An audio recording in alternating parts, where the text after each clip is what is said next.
Assalamualaikum warahmatullahi wabarakatuh. Selamat malam dan salam sejahtera untuk kita semua.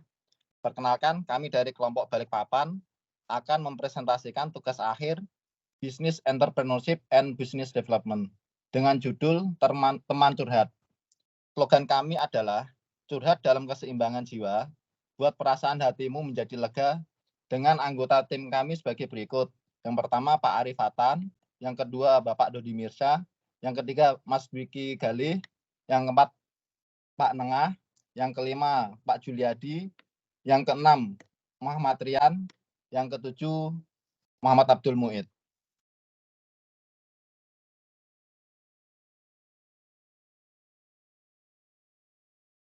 Secara populasi penduduk dunia, Indonesia masuk keempat besar setelah Cina, India, dan Amerika dengan jumlah penduduk 273 juta jiwa.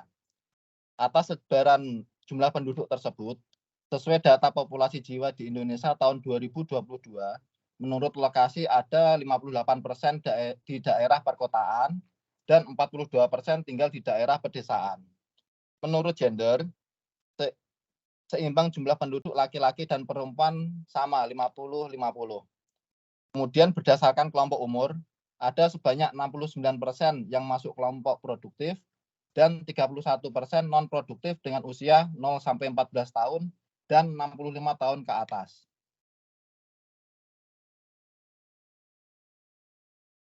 Berdasarkan data 10 besar negara di Asia Tenggara, Indonesia masuk urutan ke-10 dengan rasio angka bunuh diri 2,4 dari 100.000 jiwa. Berdasarkan angka bunuh diri yang ada di Indonesia, 41% adalah kasus gantung diri, 36% overdosis, dan 23% minum obat racun. Berdasarkan survei Populik mengenai kesehatan mental, bahwa 52% orang Indonesia pernah mengalami masalah kesehatan mental. Berdasarkan faktor pemicu kesehatan mental, ada 3 besar faktor pemicu kesehatan mental yang paling banyak mengenai financial problem. Berikutnya, faktor pemicu yang disebabkan oleh kesepian 46%, dan diikuti dengan beban kerja sebesar 37%. Dari 3 faktor tersebut, faktor kesepian kami jadikan sebagai dasar plan bisnis yang akan kami jalankan. Untuk selanjutnya, Pak Fatan, silakan. Oke, terima kasih Mas Muid. Oke, selanjutnya untuk aspek peluang ya, ini bisa kita lihat bahwasanya ada salah satu simptom ya untuk menangani atas kesehatan mental ini yang dialami oleh masyarakat Indonesia kita ya, khususnya di kita adalah berbicara dengan teman ya, yang mana di sini ada angka 34% ya. Oke, next. Dan kemudian untuk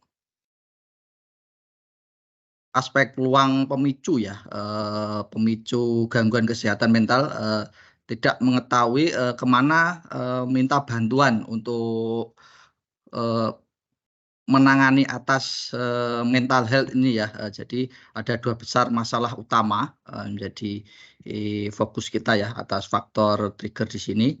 Next.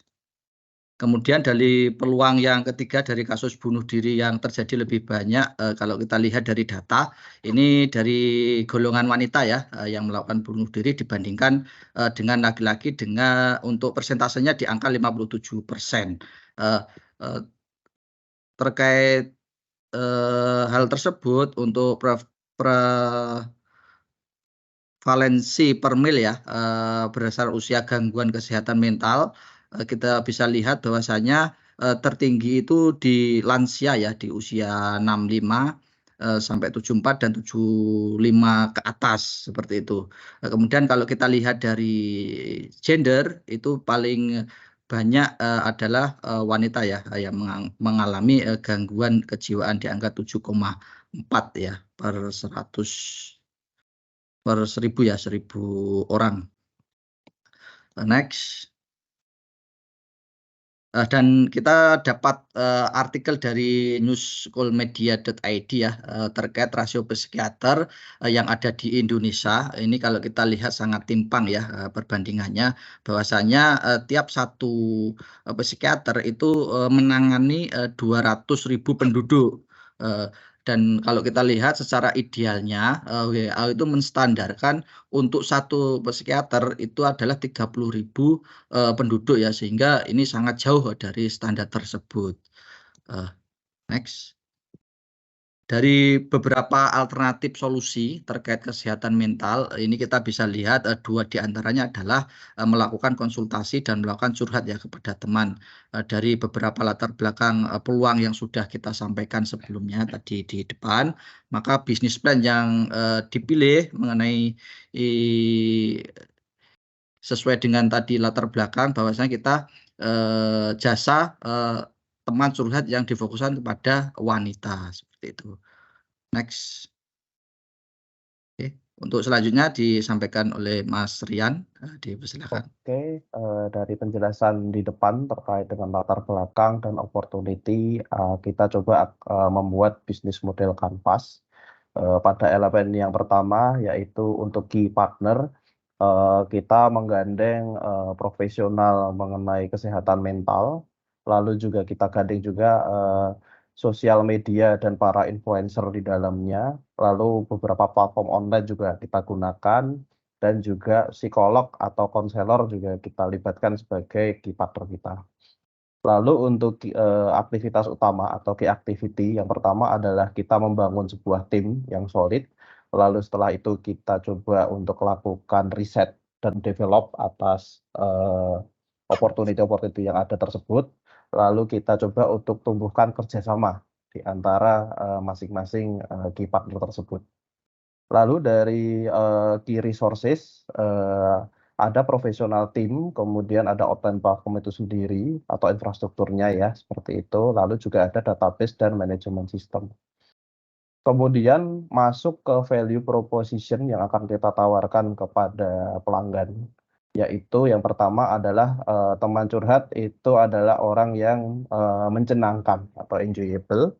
Kemudian teman curhat juga tenaga profesional yang empatik dan understanding ya, pengertian dan empati. Lalu juga teman curhat adalah tenaga profesional yang siap di saat yang tepat, seperti itu. Dan teman curhat juga sebagai teman untuk membantu mental wellness atau memperbaiki kesehatan mental teman-teman atau pelanggan dalam hal ini. Lalu untuk customer relationship sendiri, kita coba untuk menjaga profesionalitas, lalu responsif terhadap kebutuhan klien atau customer, kemudian kita kedepankan good customer service, lalu kita konsisten dan tepat waktu terhadap schedule yang sudah dibuat. Lalu dari segi channel kita menggunakan channel yaitu ada sosial media, lalu kemudian word to mouth atau dari mulut ke mulut, lalu juga ada kolaborasi atau partnership, seperti itu. Di segmen selanjutnya yaitu di customer segment, target kita adalah siapapun yang merasa sendiri dan membutuhkan orang untuk berbicara, seperti itu. Lalu individual yang diperlukan untuk individual yang ingin didengar curhatannya dan dimengerti, begitu, untuk bisa sharing terhadap problem yang sedang mereka hadapi. Lalu mereka juga yang tidak punya banyak waktu untuk menemukan teman-teman curhat yang cocok, seperti itu, kita hadir untuk sebagai problem solver atas kebutuhan mereka. Lalu di bagian cost structure kita tentu saja ada employee salary atau professional salary, lalu ada investment dari platform sendiri yang akan kita gunakan, ada beberapa operating expense dan administrasi, lalu juga ada biaya-biaya marketing. Kemudian untuk revenue stream kita ada dua, yaitu ada biaya service itu sendiri dan biaya membership. Lalu selanjutnya untuk entry barrier, bagaimana kita bisa masuk ke market ini, ada beberapa strategi yang kita coba untuk petakan. Mungkin yang pertama dari challenge-nya dulu. Ya, yang pertama yaitu dari segi competitiveness, itu solusi strategi yang kita tawarkan adalah bisnis teman curhat ini harus bisa memprovide fitur-fitur yang atraktif, terutama sesuai dengan target market kita di atas, yaitu untuk segmentasi fokus kepada wanita. Lalu untuk kapital dan teknologi, kita mencoba untuk mencari investor atau bisnis partner yang dapat membiayai finansial kita untuk pertama kali ya, untuk investasi pertama. Lalu juga kita menggunakan teknologi yang tepat yang bisa mengurangi cost produksi dan operasional cost gitu. Lalu untuk networking sendiri, network limitation dan brand awareness, bagaimana kita dapat menumbuhkannya, yaitu yang pertama kita coba untuk memperluas network dengan cara menghadiri acara-acara event atau seminar yang relate dengan mengenai kesehatan mental, sehingga kita dapat menargetkan customer-customer kita. Lalu yang kedua, kita memaksimalkan ke sosial media untuk membangun networking secara online, dan juga kita berkolaborasi dengan para influencer atau public figure yang relevan, juga dalam rangka untuk mendapatkan lebih banyak customer gitu, terutama sesuai dengan target market kita. Lalu yang terakhir, challenge terkait regulasi dan legal requirement ya, gitu. Atau terkait dengan legalnya, kita melakukan riset dan memastikan semua konten yang kita gunakan dalam bisnis teman curhat ini mempunyai perizinan, gitu, sehingga dapat dipertanggungjawabkan terkait legal compliance-nya. Itu mengenai entry barrier. Selanjutnya product design akan dilanjutkan. Monggo selanjutnya kepada Mas Dodi. Ya, terima kasih Mas Rian. Nah, memang untuk produk desain dari bisnis model kami ini memang sangat mengacu kepada media sosial ya. Jadi untuk penyebarannya sendiri kita menggunakan beberapa platform media sosial untuk mendapatkan pengikut melalui kampanye-kampanye, bisa melalui seperti Instagram, Twitter, dan lain-lain. Kemudian juga untuk pertumbuhan alami melalui mulut ke mulut. Jadi interaksi sosial yang dilakukan oleh beberapa klien yang akan menjadi pengguna dari platform atau bisnis yang kami jalankan ini. Kemudian juga melakukan diskusi kolaborasi dengan beberapa selebritis atau influencer untuk memperkenalkan teman curhat ini dan bagaimana untuk mengimplementasikannya di kalangan masyarakat. Next. Nah, ini adalah beberapa opsi ya yang coba kami tawarkan dengan melakukan curhat di bisnis yang kami jalankan. Yang pertama adalah bagaimana teman curhat ini akan memberikan kemudahan dalam memiliki teman yang siap kapan saja, di mana saja dibutuhkan, sehingga pelanggan bisa merasa lebih terbantu dalam mengatasi solusi ataupun masalah yang akan disampaikan. Kemudian menawarkan orang kepercayaan yang dapat mendengarkan dengan empati, sehingga pelanggan merasa didengarkan dan juga dimengerti. Next. Mendukung pelanggan untuk mendapatkan pengalaman curhat yang menyenangkan, sehingga mereka merasa terhibur dan juga lebih baik setelah adanya proses berbagi atau sharing ya. Kemudian juga menawarkan acara untuk memperkuat ikatan antar kepercayaan orang, diadakan secara berkala untuk mendukung kesehatan mental bagi pelanggan kami. Next. Nah, untuk financial analisis nanti akan dibantu jelaskan oleh Mas Nengah. Silakan Mas Nengah. Baik, terima kasih banyak Pak Dodi ya. Dari sisi finansial, mengenai press strategi dibagi menjadi 3 bagian.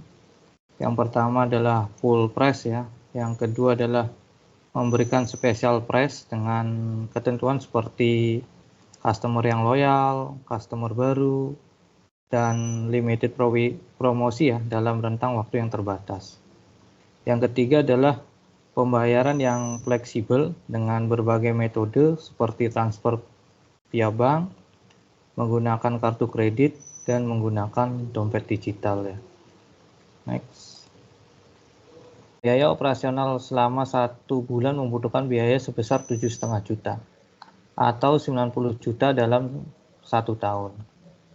Sedangkan penghasilan yang didapat oleh 1 orang profesional teman curhat yang terdiri dari target 30 sesi dan revenue per sesi sebesar 500.000 yaitu sebesar 15 juta per bulan atau 180 juta per tahun. Di mana setelah kami kalkulasi dari penghasilan dan pengeluaran selama 1 bulan, untuk 1 orang tenaga profesional teman curhat dapat menghasilkan profit sebesar 7,5 juta per bulan atau 90 juta per tahun. Selanjutnya kami hitung secara target eksponensial. Growth selama 1 tahun, jika dengan target penambahan tenaga profesional teman curhat adalah 2 kali lipat setiap bulannya, maka dalam 1 tahun teman curhat mempunyai tenaga profesional sebanyak 2048 yang tersebar di seluruh Indonesia, maka dapat menghasilkan profit selama 1 tahun sebesar 184 miliar. Sekian presentasi dari kami, kurang dan lebihnya kami mohon maaf Kak Sono. Waalaikumsalam warahmatullahi wabarakatuh.